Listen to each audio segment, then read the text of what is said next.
tourists, well, some of the things that they come up with are Eita, howzit. Now, this is one of the many ways that you can tell a South African apart from other nationals. Words like Braai are uniquely South African terms that an international tourist might not even have heard of. Now, a South African academic has come up with a novel way to make international tourists visiting our shores to get in touch with the local lingo. Elsabé Engelbrecht has launched a combination dictionary-encyclopedia for tourists. Elsabé Engelbrecht is the National Director of Global Travel Partnership South Africa, and she joins us now from our studio in Cape Town. Elsabé, thanks so much for joining us. Welcome to the program. Morning, Peter. Thank you for having me. All right, tell us about this thing, Pedia. What is that? The South African Dictapedia originated many years ago. The idea for the book was when I was still teaching tourism in a South African high school. I was teaching learners who never had the opportunity to travel much before. And what I did is I thought of a way to make the terms and the concepts that they had to study as tourism students, make it easier for them.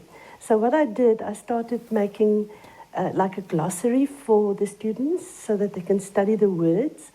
And the glossary just grew and grew and grew. And eventually I thought it would be a good idea to put all of this in a book. So the actual book started about 6 years ago. And the idea was to make it special for South Africans and people visiting South Africa. And the book was the intention for the book was for people to use it, anybody or everybody who's working in travel and tourism and hospitality. How many words are in there and terms? Well, there's 6,500 Wow. words and concepts that are clarified. And then there's some other parts of the book that deal with some information that South Africans might need as far as tourism is concerned. There's a discussion on the South African national parks, the World Heritage Sites of South Africa, even the stadiums, the sports stadiums in South Africa. And there's a whole section on customs regulations, so people can know when they travel what they can bring in and out of the country and so on. So it's as much an information book as it is a dictionary encyclopedia. It must have been quite a journey for you, and you know, we all know certain words, and some of them are quite local. So, for example, in the Western Cape, there's certain words there. In Limpopo, there's certain words there. How were you able to bring all of this together? I mean, this must have been quite a bit of research for you. It was, and it was an interesting journey as well, because I had so much support from friends and colleagues. Somebody would call up late in the evening and say, Elsabé, I've got a word for your book. And if I watch TV and I get a word, I would get up and go and add it. I even, when I was touring in Germany, I looked at a notice on the wall and I thought, oh, there's something that I can have in my book so South Africans can know about this. So it was really a lot of support that I got from everywhere. And I started to look with tourism eyes at things around me. And when there was something, I used to put it on my cell phone to know that when I get back into my office, I can add that to the book. Yes, it was quite a journey. All right, so tell me some of the words and phrases that may have even been new to you that you found interesting. Well, one of my favorite words is the word smombi.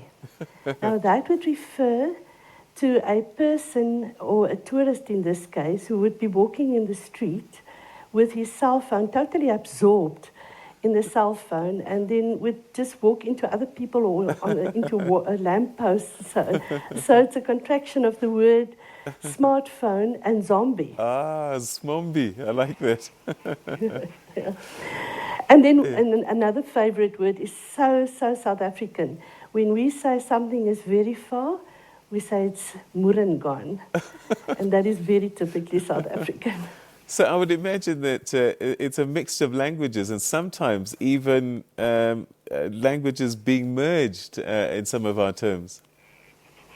Yeah, no, absolutely. Yeah. And then obviously there are very specific South African terms which we are uniquely known for, such as the Dark Sky Sanctuary. We are only 2 countries in the Southern Hemisphere that have been awarded Dark Sky Sanctuary status. Now we have a Dark Sky Sanctuary up in the Northern Cape in the Meer area, which has been identified as an area without any light pollution. So tourists would go there, for example, to have activities like laser shows and talks about space tourism and that type of thing, because it's so completely dark there. So Dark Sky Sanctuaries is very unique to South Africa. Yeah. And then other travel terms that are just interesting, like a flying nanny, for example, is a person that you can, at an extra cost, get on a flight, a long-haul flight, to look after your children, to feed your children, and so on. So there's such a variety of words in the dictionary, encyclopedia. All right, so has government supported you in this endeavour? Because I would imagine this would be fantastic for the Department of Tourism to get involved in.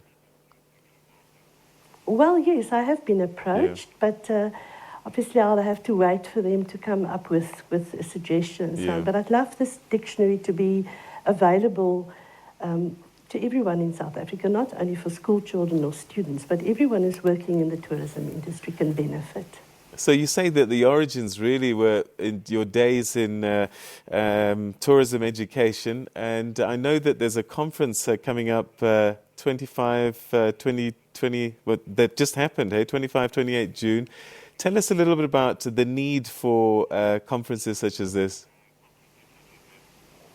Yes, we had the inaugural National Tourism Education Conference, which I organized on behalf of my organization.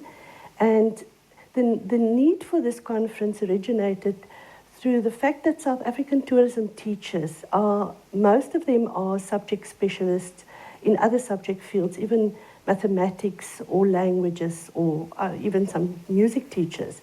And they're just given the subject to teach without the necessary support that they should get. Eventually they will get trained to do it, but sometimes it takes years. So what we did is we got 400 teachers together from across South Africa in Kimberley, and we had 21 of the country's best tourism experts and also industry partners involved, so that the teachers could get academic training and digital learning training and teaching training. But then we had the industry involved, which is to me something major, because there's no way that tourism teachers can teach learners about the tourism industry in the classroom without the assistance and the buy-in of the tourism industry. And we had major hotel groups, we had sandparks, we had a major cruise company involved, and we're so thankful for those people who sacrificed their time. And the reaction of the teachers and the feedback we got was astronomical. It just had such a big impact.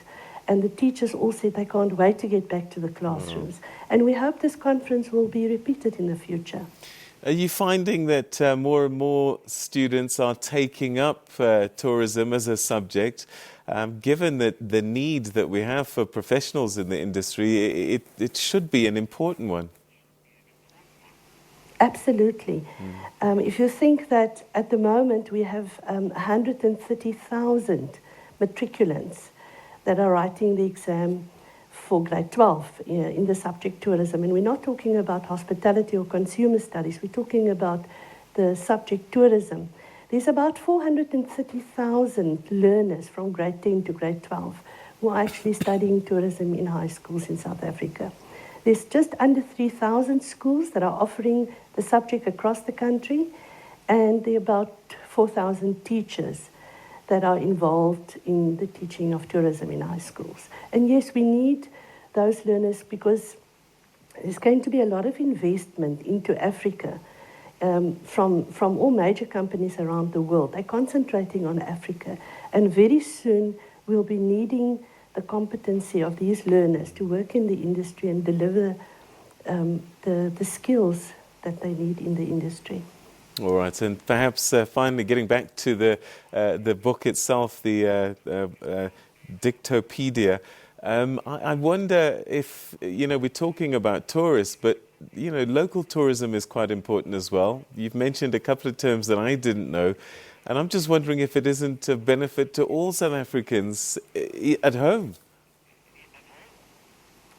Yes, definitely. No, that is definitely the case, yes. All right. Well, we wish you the best of luck with this book. I'm certainly going to try and get a copy. Where can we get a copy? The copy is available on the order form that's on the website. It's www.dictionary-encyclopedia, one word, .co.za. Okay, www.dictopedia.co.za. Fantastic. I'm going to order one. Baie dankie. Skerp. Thank you, Peter. Thanks so much. All right, that's where we're going to leave that. Look out for that. I think that could be quite interesting, an education for all of us, because we are quite localized in our lingua franca, so you might learn some new terms from other parts of the country that will be of interest, and certainly a gift for friends that are visiting from other parts of the world. All right.